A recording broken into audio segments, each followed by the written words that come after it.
અત્યારે સૌરાષ્ટ્રવાસીઓ માટે કોઈ મોટી મુશ્કેલી હોય તો એ રાજકોટથી જેતપુર હાઈવે પર જે 6 લેન હાઈવેનું કામગીરી ચાલી રહી છે એને લઈ અને અત્યારે જે ચોમાસાને લઈને ખાસ કરીને રસ્તાઓ જે ડાયવર્ઝન અલ્ટરનેટ રૂટ બનાવ્યા છે તેમાં પાણી ભરાવા, કીચડ, રસ્તાઓ પર કલાકોનો ટ્રાફિક ચક્કાજામ સહિતની મોટી સમસ્યાઓનો સૌરાષ્ટ્રવાસીઓ સામનો કરી રહ્યા છે।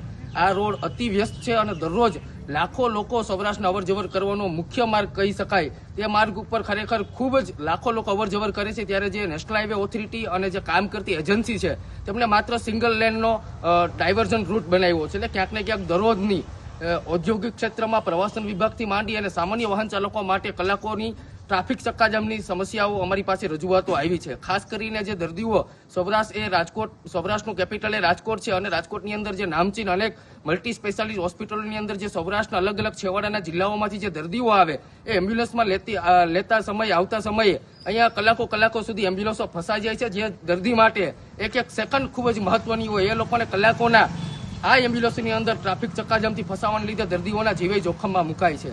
રાજ્ય સરકાર, કેન્દ્ર સરકારના નેશનલ હાઈવે ઓથોરિટીના નિયમ મુજબ જ્યાં સુધી સંપૂર્ણ હાઈવેનું નિર્માણથી હાઈવેનું કામ પૂરું ન થાય ત્યાં સુધી ટોલની વસૂલાત કરી ન શકાય। તેમ છતાંય 35 કિલોમીટરના અંતરે બે ટોલ પ્લાઝાઓમાં વાહન ચાલકો પાસેથી ખુલ્લેઆમ ટોલના ઉઘરાણા થઈ રહ્યા છે। તે તદ્દન નિયમની વિરુદ્ધ છે।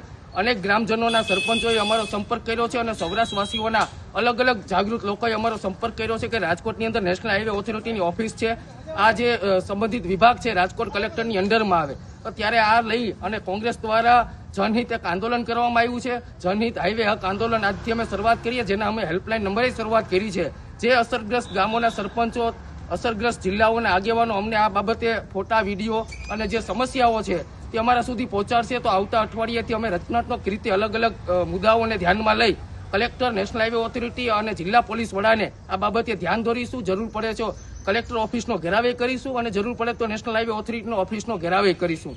અલગ અલગ મુદ્દે, ગંભીર મુદ્દે અમે અત્યારે માત્ર જાહેરાત કરી છે। આવતા અઠવાડિયાથી સમગ્ર સૌરાષ્ટ્રવાસીઓ જોઈ શકશે કે આ આંદોલનની અંદર ગુજરાત કોંગ્રેસના મોટા નેતાઓ, સામાજિક અને રાજકીય નેતાઓ, સરપંચો જોડાવાના છે અને જ્યાં સુધી આ હાઈવે પર વાહન ચાલકોને પડતી સમસ્યાનું હલ નહીં થાય ત્યાં સુધી અમારું આ જનહિત આંદોલન ચાલુ રાખવાના।